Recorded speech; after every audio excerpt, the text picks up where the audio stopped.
My name is Bill Siffler, and I want to welcome you all to our Behind the Writer interviews with Joe McCorkle and Jamie Quatro.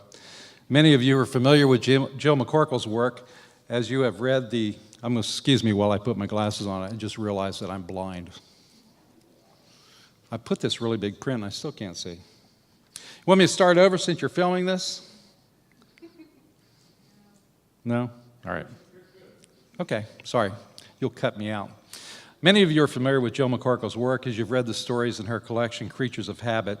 Set in the fictional town of Fulton, North Carolina, her stories reveal people mostly, and especially women, wrestling with the conflicts in their lives, speaking to us in voices as familiar as our neighbors.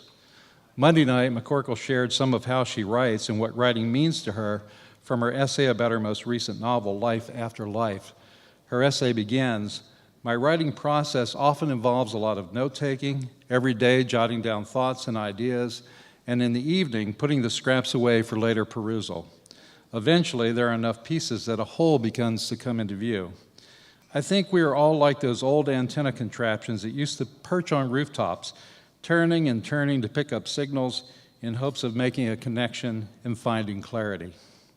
I know that all of you have made a connection to Joe McCorkle through her work, and I hope this glimpse tonight behind the curtain of her and Jamie Quatro's writing process gives you a new understanding and appreciation for what it means to be a writer at work. Jamie Quatro lives in Lookout Mountain, Georgia. Her first collection of short stories, I Want to Show You More, deals with struggles between everyday reality and a modern Christianity, the conflict between faith and sexuality, where human imperfections meet the erotic and spiritual, the sexual and sacred. Although originally from the West, her work fits the Southern literary tradition because, she has explained, it deals with topics that have historically defined Southern literature: religion, the grotesque, Gothic, racial tension, the Civil War. In an interview last year, she described a good day as a simple one would include early morning wake-up coffee, 2 to 3 hours of writing, fiction or new words, hot yoga class or a run with the dog, time reading aloud to at least one of my children, dinner with all 6 of us around the table, fire in the fireplace in winter, after dinner walk with Scott in spring summer, time to practice the piano, a great book before bed. For her, writing is more than just the perfect sentence, as she explains with this story. I remember playing Debussy's Clair de Lune for my piano teacher when I was about 15. I played it without making a single mistake, and when I finished, I expected praise. The teacher said, "Well done." I didn't hear a mistake. I didn't hear a note of music either. I think about stories this way. A piece can have grammatically correct sentences and a clean narrative arc and interesting characters, but if the language itself lacks a musical quality, in the end, it isn't literature.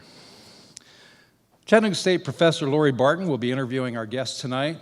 Behind the Writers will be a presentation by students enrolled in our two-dimensional design and photography courses at Chattanooga State.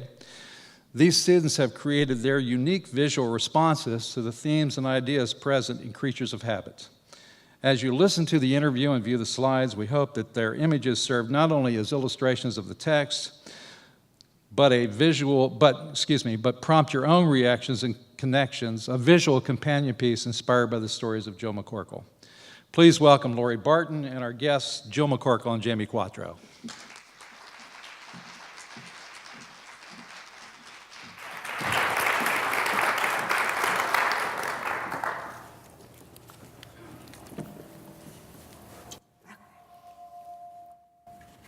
Are we okay? Ladies first, thank you so much for being with us tonight. We're absolutely thrilled to have you both. Let's get started. Jill, your writing has been colored within the fiction genre as Southern and has often been compared to the great Eudora Welty's. What does it mean to be a Southern writer, and does the label itself influence your work? And Jamie, I pose the same question to you. Well, I think it's a great honor to get that adjective of Southern. I often tell people I'm often billed as a woman writer, a Southern woman writer, and the truth is, as soon as I walk in and open my mouth, all adjectives do apply.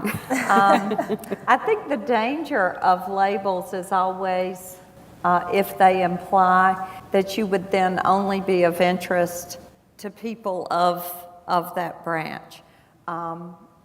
As to the broader scope of Southern literature, I would say I'm very proud to be a part of that great lineage, and anytime I'm included in it, it is a great honor. Absolutely. Jamie? Yeah, so I think I heard in the introduction that he mentioned that I'm actually not from the South originally. So I have a little bit more of a tenuous relationship to my relationship to Southern literature. I'm from Tucson, Arizona. So you really do have to ask the question, what is a Southern writer when it comes to me? Because, so if a Southern writer is someone who's born and raised in the South, if that's what defines Southern writer, then I am not a Southern writer. But if a Southern writer is someone who writes about unique concerns, I think some of them were mentioned, race, racial tension, Civil War, the grotesque, the Gothic, religion, certainly, then I do think that term begins to apply to my work. I also will often say to people that I have noticed moving into a new topography, so many things will stand out to me, being from the West. When you dig in the dirt in the West, the best you can hope to unearth is like Native American pottery. And here, my kids' friends were unearthing musket balls and broken canteens and belt buckles. And so, there's this sense of connection to the past here. And it's fascinating to someone moving in from the outside. And like, for example, from our 200 yards from our house, there's Civil War trenches, and I mentioned it to a neighbor, and she said, "Really? There's Civil War trenches right on Scenic Highway?" And so sometimes I think maybe it's the transplants moving into certain regions that have the eyes to see the regional distinctives that people who've lived in the South for such a long time maybe aren't as attuned to. Maybe it's the transplants who will help to preserve those regional distinctives.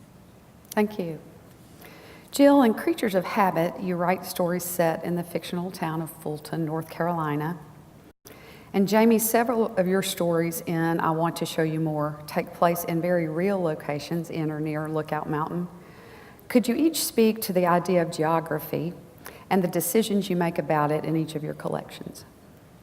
Oh yeah, that's a great question. I mean, it could probably keep us here all night. My fictional town, much to the horror of many friends and relatives, or at least for a certain period of time, looks a whole lot like my real hometown of Lumberton, North Carolina. My mother for years would tell people all the reasons why it was not Lumberton, North Carolina. But I took the liberty of picking my hometown up and scooting it maybe 40 miles closer to the beach so I could have characters commuting back and forth and living at the beach. But otherwise, I think that my sense of place in that fictional town, it does look a lot like the town where I grew up, but it doesn't resemble that town the way it looks now. It looks like Lumberton, North Carolina in about 1966 to 1968. It's Lumberton when I was 8 to 10 years old. There's just this segment of my childhood that is sort of frozen that way. I talked to a class earlier today. I really think that little window of time is when a lot of us as children glimpse what is the adult world, or maybe I was lucky to sustain it that long. But I think for me, that's the age that I was so aware of where the safety net of my childhood broke, and there was so much more beyond it. And by way of having so many sort of impressions and vivid memories during that time, things that happened that made me look at the world in an entirely different way, had the power to kind of freeze that place.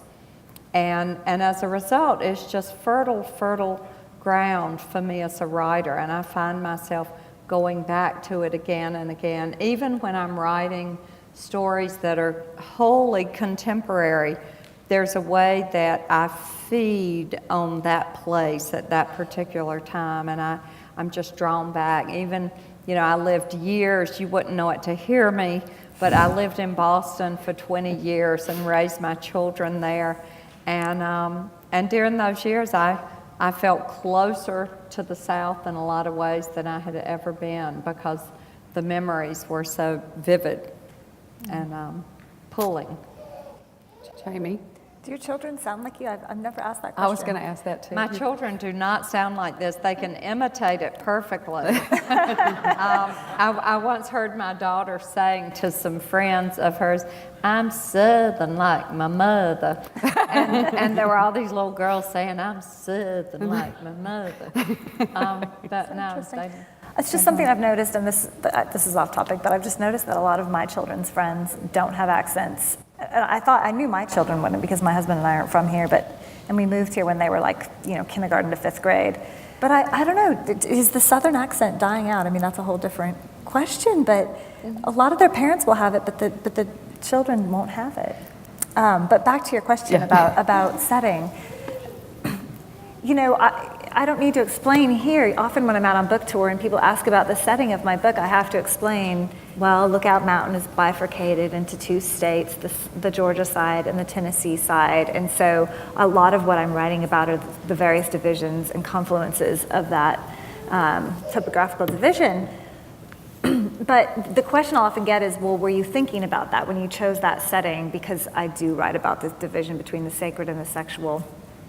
And the answer is no. That setting, I was setting stories there because I was new there, and I was fascinated by some of what I was witnessing, and it was just a great setting to look at, well, what are the similarities and what are the divisions? And then I think those thematic divisions came up organically through the setting. And I think that's maybe a tip for writers, or a helpful thing, is if you're thinking too much about how your setting can relate to your themes, it might not be a helpful thing for you as a writer.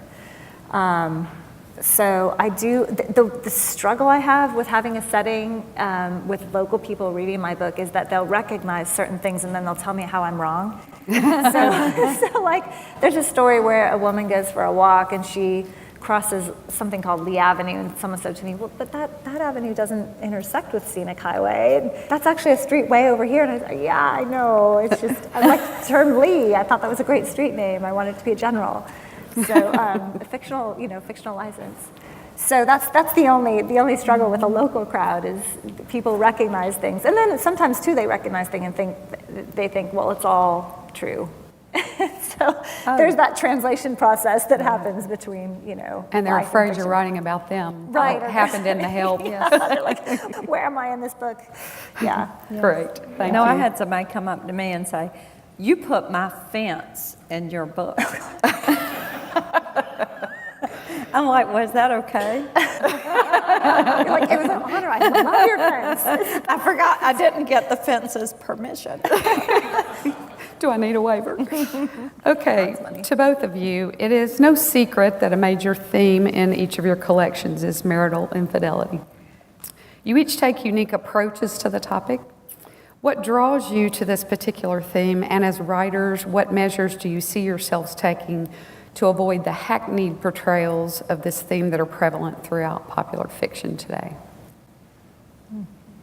I see that as on that list of, if you were going to name the ways you can see betrayal right up close, I would gravitate first to the word betrayal, because you've taken one of the most intimate relationships and you've introduced something else into it. I think I would also put maybe a sibling relationship or a parent-child relationship carrying that same weight. But I think as a writer, I'm always drawn to and interested in, this is going to sound very depressing, and I'm actually a pretty optimistic person in this world, but I'm really drawn to those breaks in what should be whole. And so I'm very interested in exploring that kind of betrayal or a break in character where you're not expecting it, because then I'm very curious to understand why it happened and the paths that led to it. And so for me, that situation does introduce, it's like the tip of the iceberg of all these other things. I mean, you know, to say infidelity really sounds pretty simple for what it usually represents. And I'm interested in kind of mining downward into personalities, and usually there's a whole lot more there. It's not such a simple act of saying this person's guilty, this person's not. It's much more complicated. Absolutely. Jamie? Yeah, so I've been married a really long time, and so long term. In fact, my husband is here. It's been, I guess, is it 24 years? And then we dated. You're too young to be married 24. Literally, I mean, we met. I say we met when I was 17. He says I was 18. It's kind of a bone of contention. that like legal adult thing. But so long-term commitment is something that I'm very familiar with and that I'm very interested in. And I'm also interested in this notion that Flannery O'Connor talked about, is like, how do you, in a world that thinks God is dead and that there's no such thing as sin anymore and there are no absolutes, how do you make sin appear sinful? And so exploring that notion within the realm of infidelity was just something that kind of, and in fact, in my book, the infidelity actually never happens. It's just a talked about infidelity, or a digital or a distance infidelity. So I was really interested in exploring that boundary, like what constitutes infidelity, and can you make something that doesn't actually happen still look really ugly? And I think that we have pushed so far in our literature and our television, so far into that, like, infidelity is just like a given, like it's not even a big deal, you know? And so could I take something that isn't even actual physical infidelity, that's even just approaching it, and make it horrifying? And so I was exploring and playing with that in my stories of infidelity. Mm-hmm. Absolutely. And Jamie, along those lines, in this theme, do you ever call upon stories from other Southern writers like Lee Smith and Jill, and who kind of sit in the back of your mind as you write about infidelity? Or how does it influence, how do other writers influence that topic for you? Right. I mean, when I'm drafting, I'm not consciously thinking about influences at all. I hope I'm not. I think that music and all of the literature that I've read in the past is probably all in there in my subconscious and being accessed in ways that I'm not aware of as I'm drafting. And I think it's only when you finish your work and you step back and look at it, you can begin to recognize maybe who your influences are, or even other people will tell you who they are. But certainly Flannery O'Connor has always been. She's one of the short story writers I read in high school and college and knew that was something I wanted to do. James Joyce, who is not a Southern writer or a woman or even American, but his kind of dealing with the intersection of the sexual and the sacred was a big influence. Jill's voice as a teacher has been an enormous influence on my work, and also some of her short stories were stories that I read early on, and they gave me that gut thing, that thing that happens where your stomach turns over because you're just moved emotionally by the words on the page, and certainly her work was that way. Eudora Welty, her story, A Worn Path, I'm very much paying homage to that story in my story, 1.7 to Tennessee. So there are a number of them, but again, it's not like I'm consciously thinking, I want to write a story like Flannery O'Connor or Lee Smith or Jill McCorkle. But if you're putting that music in your head as a regular diet, it probably will at some point find its way onto the page. Absolutely. Also, Jamie, your stories seem to add a layer of religiosity to the theme of infidelity. Your opening story ends with a woman clarifying with her mother that she has had an emotional affair and not a physical one, but she then expresses horror that her mother thinks she's gone through with it. The memorable last line of that story is her mother's reply. "You might as well have," she said. It's all the same in God's eyes. I can hear my grandmother. Can you talk about your inclusion of religious, particularly Christian ideology in your stories? It's funny, that line that the mother says, when my mom read my book, she was like, I never said that. And I said, Mother, you didn't say any of this. It's so funny because she, all of these little comments, she's kind of trying to figure out, where she fits in, as you were saying with your mom. So the inclusion of the religious elements, I was raised in the mainstream Church of Christ and grew up reading the Bible a lot. And in fact, at one point for a Sunday school class, we had to memorize the book of James. So my reading was infused and informed by scriptural text from a very young age. We have since left that particular Protestant denomination and now attend the Presbyterian church. So it's still, we're still in the game, but still hanging in there with Jesus.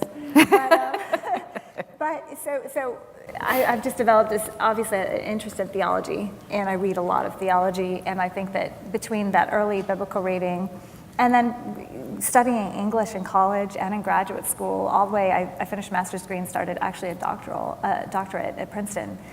And as you start to read, so you're reading the Bible, and you're reading, there's like a lot of sex in the Bible. And then you are raised in this kind of strict religious denomination where like the expression of sexuality is forbidden. And so there's this sort of almost like this dissonance between the two. So I think as I came to writing my own fiction, I was very interested in exploring what are the intersections between the sexual and the sacred. And especially reading like the metaphysical poets and James Joyce, as I said, and Flannery O'Connor, you see so many of these intersections. So I think there is something about the erotic and the spiritual that there are touch points there that we don't often talk about in religious circles. And I think it's worthy of exploration. Great. Jill? Great answer. I think it's fair to say that one of the most significant questions from our students this semester after reading Creatures of Habit has had to do with how much of your work is based on personal experience. Would each of you please respond to the idea of personal experience in your writing? Oh, yeah. Well, I mean, as I explained to the classes earlier today, I get asked, do I write from experience? And I immediately say, of course. And then I have to define experience. And it is my life, just as I've lived it, to the horror of friends and relatives. It's their lives, just as they've lived it. But for me as a writer, one of the greatest parts of my experience is the experience of my own imagination. And all those times that I've revisited something that just happened, and I try out what did not happen. So, you leave a conversation and you're halfway home and you think, oh, I should have said this. And you climb up here, where 24 hours a day, 7 days a week, you're the star. And you rewind that scene and you play it again. And you say what you might have said and you follow through and see what might have happened. And by way of that, I think we all have the capability. We can make ourselves laugh, we can make ourselves cry, we can frighten ourselves, we can feel great relief. We're a little more free to admit these things happening in our heads as children, because you can call it a vivid imagination, you can call it make-believe. But I really think for me as the life of a writer, so much of my writing life is tapping what is a very real root, firmly grounded in the earth, and drawing from it all the things that did not happen, and yet they're still firmly rooted in a reality I know. So the place is real, the people are real, the voices are real, so much that goes into making it what it is. I don't even have to think about, but all the circumstances change. And by way of that, then the story becomes its own brand new thing, And So I find that so much of what I write about does grow out of my own experience. But to say that it's based on my life would be an entirely different thing. Right. Jamie? Personal experience. You know, it's funny thinking about my stories. I mean, I think each story individually, there's a different answer for how much personal experience comes into it, because I'm thinking of my story, Ladies and Gentlemen of the Pavement, which is about a marathon, the Chickamauga Battlefield Marathon, actually, where it's set in an alternative future, and the runners have to wear these statues strapped to their torsos. Most of them are phallic. And there's this whole set of weird rules, and I won't say what happens at the end. But I mean, personal experience, like, so I'm a runner, but that's kind of the extent of it. I've never run a marathon. I've run half marathons. But I saw this thing online where these runners, I think it was somewhere in Europe, they had to wear these giant crucifixes. I don't know if they had to or they wanted to. It was probably in Spain. It was probably during the Passion. And they were all, running this race with these crosses on their back. And I thought of the phrase, your cross to bear. And I thought, well, what would be a cross to bear? I don't know why it turned out to be phallic statues. I don't want to pursue that very far. But so personal experience, I saw something online, I'm a runner, and that story emerged. But does the story have really anything to do with my life? No. I mean, it's so far out there in the future. So I think I agree with Jill that a lot of times there are very small touch points in your life that you're working from, but then as you're starting to get to the page and take it there, so much happens. I mean, it's almost like you start watching a movie about someone else. Right. And then you emerge with this completely new thing. Great, thank you both. To each of you, what is the most difficult part of the writing process for you? For me, it's getting that sacred time. And I think so much of my life is just waiting and storing ideas and getting ready. We're in the South, the fixing to get ready for that big block of time where you just can spread out and really sink in. And for me, especially with a novel, it's, I don't know, it's much easier for me to come in and out of working on a short story than when I'm just really in a novel. Because when I'm putting together a novel, I just sort of want to go underground and stay there. And that's a real luxury, right? If you're working and doing a lot of other things. So for me, it really is all about time management more than anything else. I was fascinated last night when you were talking about Life After Life and how you kept snippets of ideas in piles for characters, some of which you eventually threw out and some of which you switched positions on. And I was fascinated by the idea of doing that and how many years you did that before these characters came to life. Yeah. So, Jamie? That scares me because I'm supposed to be working on a novel. I have 4 kids. No two are exactly alike. They're like snowflakes. I keep like absconding, and like kind of sneaking away to write these stories. And but it is that time thing is a huge issue. And I think places like Yaddo and McDowell, where you can get away for 2 weeks or 3 weeks and just sink into the well and stay there. I've done residencies at places like that, and 2 o'clock, 2:30 rolls around, and it's this huge revelation that I don't have to go pick anyone up from school, or that after dinner I can go back and work in my studio. It's a real gift. Another difficulty, I really struggle with endings. I'll often have a last sentence, but getting to that last sentence is where a lot of my time, I spend a lot of my time when I'm writing a story. I find it, I think there's something about an ending, especially of a story. Readers slow down, and you want it to fall like poetry. You want that, as Yeats said, the sound of the box clicking shut. I mean, it has to be just right. And I will expend an enormous amount of energy just reading my endings over and over aloud. That's something you all should do, right? Do you read your work aloud to yourself? I read my work aloud over and over, and just to get it right.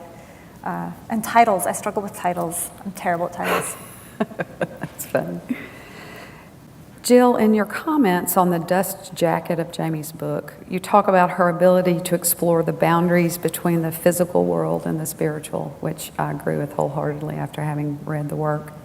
What do you see as the primary themes in this sort of territory? And is this a place that you see yourself occupying in your own fiction as well?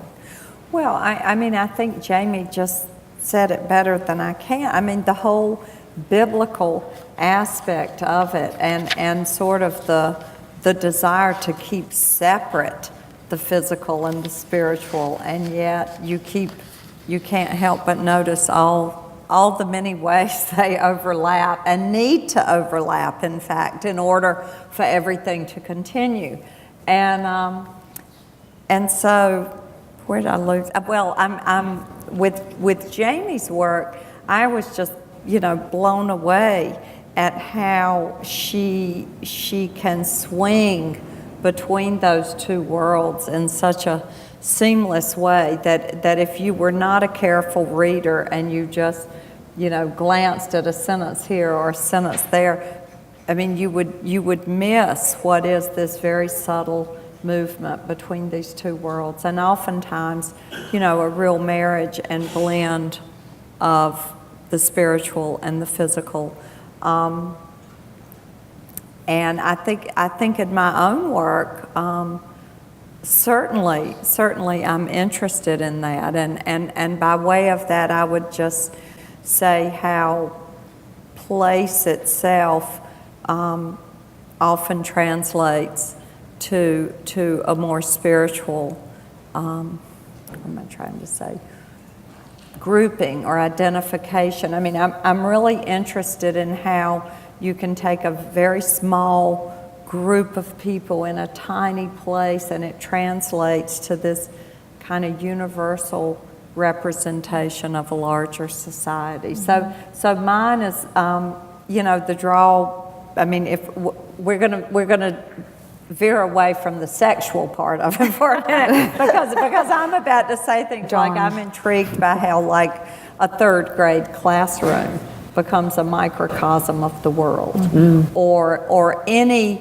group of people, where you get more than two people and you're collected, and you can't help but start to see the translation of the relationships and what becomes a more abstract handling. And I'm getting away from the spiritual there, but I guess I would say for me, as a writer, I'm very interested in the psychology. So maybe if I can substitute psychology for spiritual in there, and kind of an understanding of what makes humans work. I'm always interested in, it's entertaining to see what happens and to be there and experience it. I'm all for that. But as a writer, I'm far more interested in understanding what just happened. Well, and I think what you said that's important for me, sense of place is indeed spiritual, wherever that place is. Most of us, when asked to describe our hometown, for example, the description becomes very spiritual. What were you going to say, Jen? Well, I was just going to say, in Jill's work, so she has a novel out, her latest novel is called Life After Life, and I think you do this beautiful migration between the physical and the spiritual when you have the dying moments. So in Life After Life, it's a home for the elderly, and there's a hospice worker named Joanna, and she sits with the dying, and often as she's sitting with them, you'll hear, there'll be one action or one moment that you'll recognize, and then you'll get in the head of the dying person, and they'll be in the spiritual realm, they'll be in the psychological realm, but then you'll hear what that moment is about. So you know what I'm saying? Yeah. There's that one touch point, and it's so beautifully done. Where that's very careful reading. Where what Joanna does in the physical world, when you read what their thoughts are as they're dying, their very last thoughts, you will recognize that one touch. Like maybe she'll reach out and take their hand, but then as they're dying, it'll be like they're their daughter the first time they held their daughter's hand, or you know what I'm saying. So I do think that you Thank really you for probe that. Thank you. the, I the spent physical a lot spiritual. of time on that. I mean, actually, I mean, it thrills me to hear this because I mean, my favorite, in fact, and I did a lot with sound because my favorite is there's or the one I worked the hardest to get there. A woman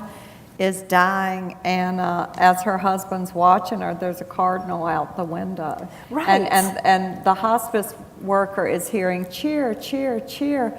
And in the woman's mind, she's reliving this very difficult moment when her husband is berating her about all of her stuff. And he's like, it's here, it's here, it's here. And you go, the cheer, cheer, cheer. So yeah, I spent a lot of time on that. Really That's cool. the kind of thing, you know, you often do as a writer, knowing that maybe nobody will ever read that. So thank you. No, and it's That's beautiful. very- It's like And we when you- didn't plan this. I didn't give her that to say. Well, no, because I read it. It's so beautiful. And but it's like when you're dreaming, you know, when you're asleep and you're kind of dozing, you're dreaming, but then something from the outside world will get in your dream, and it'll be some weird thing in your dream, and then you'll wake up and it's your child standing there going, "Mom, mom, mom." It's like that. I mean, it really works. Read it, Life After Life. It's such a beautiful. And that's a nice segue for me. Jill, you published your first novels at the age of 26. I know you wrote the first at 24, you mentioned. Your most recent novel, Life After Life, was published only last year after a 17-year break of publishing for you. No. Just novel. I did have stories. That's true, Yes. of novels. Have you found your writing process or style different as you've gained life experience? And I know we talked a bit about this last night. What about age or generation has impacted your writing? Well, I think Life After Life is a novel that I was not ready to write when I first had the idea. The idea came 20 plus years ago when I was with my dad as he was dying, with my dad, and the moment he died. And it was one of those, and forgive those of you who were in the class earlier, it was one of those defining moments where I really crossed the bridge and knew that what was behind me would, life would never be the same. It was a kind of amazing experience because I think as a young person, you really think that life will yield for the hard parts. No, you sit there and you pay bills and you cook food and you bathe children and you read student work and you go back to class the next week. And I was also just completely enthralled by the process of the human body and weirdly just the beauty of the natural process. And I would catch myself as observer of science and the human body, only to then be shocked that I could have been having those thoughts while sitting there as a grieving child. And all of that came into play for me. And I took tons of notes, knowing I wanted to write about that moment when you're sitting in a room and 1 minute this person you love is there, and within seconds, gone. And that's pretty abstract. I mean, most people would say, don't see the novel in that.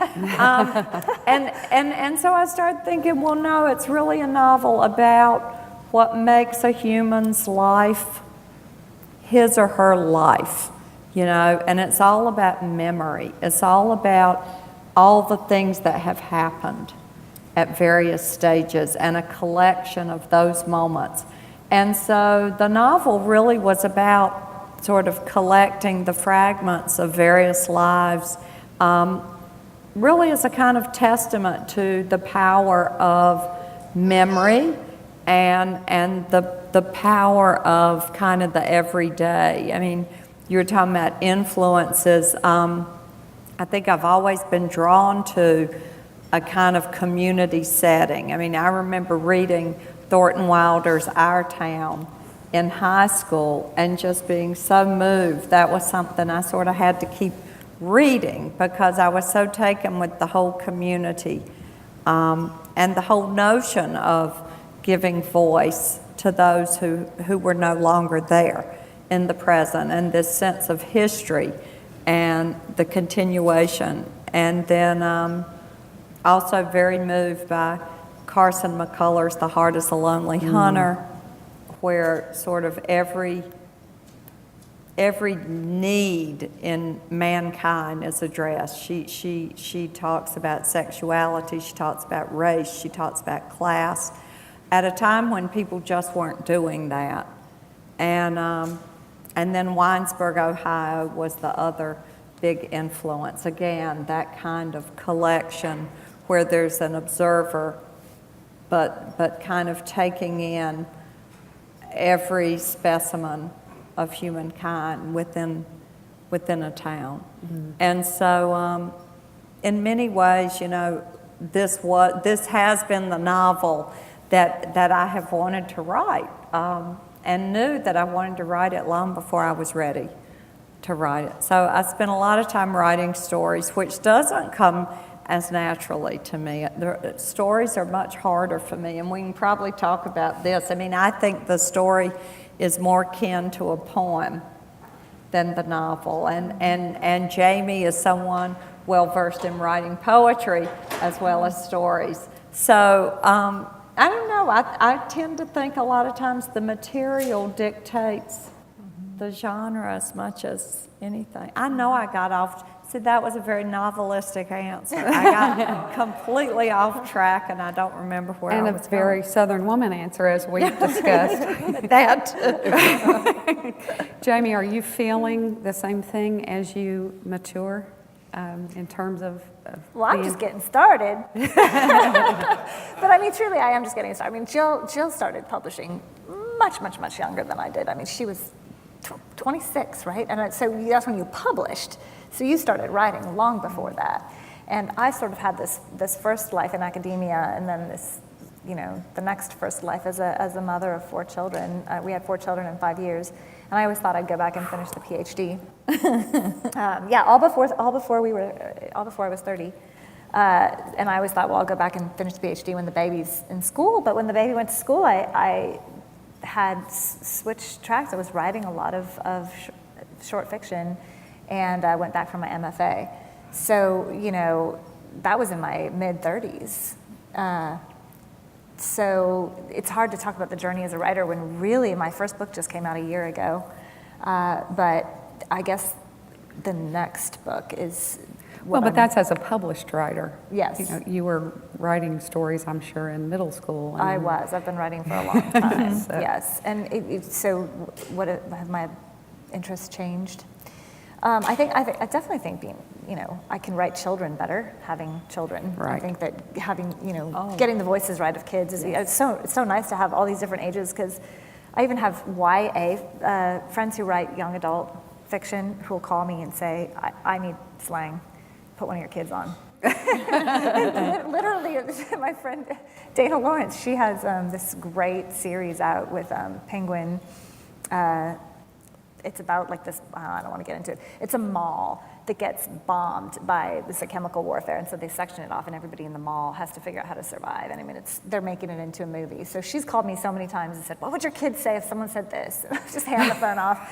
So yeah, that's a good help at being a writer with kids.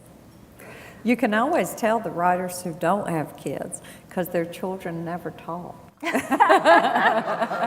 they sort of come into a scene and then they leave. Yeah. That would never happen in life. No, not much. Well, thank you both so very much. We are going to take a few minutes now for questions.